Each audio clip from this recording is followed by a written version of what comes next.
मी तुम्हाला कुरडईची रेसिपी दाखवते। ही मी कुरडई ना एक 5 मिनिटं 5 ते 7 मिनिटं पाण्यात भिजवून ठेवली होती। नंतर त्याचं पाणी सेपरेट केलं आणि नंतर अशी मोकळी करून घेतली।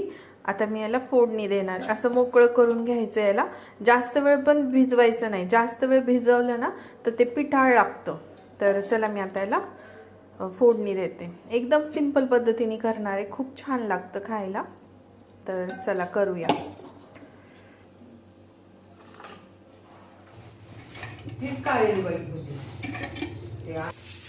तर मी आता थोडंच तेल टाकणार आहे, अर्धा चम्मचच आहे, जास्त तेलकट नको। पुरेल काय, खूपच कमी झालंय, थोडं किंचित टाकते, 1 चम्मच नको, थोडं किंचित। जिरे टाकते थोडे, थोडीशी हळद,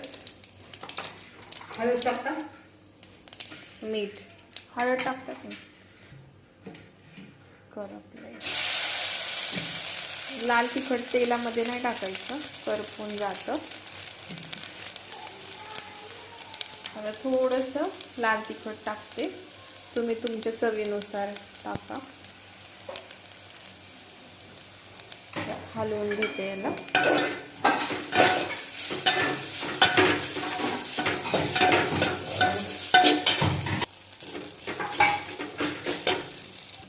त्याच्यामध्ये थोडीशी कोथिंबीर टाकायची आणि शेंगदाण्याचा असा ओबड-धोबड कूट टाकायचा, ओबड-धोबड केलेला थोडासा।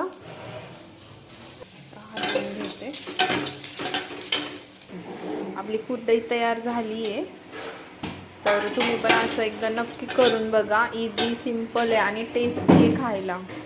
तर चलो बाय बाय।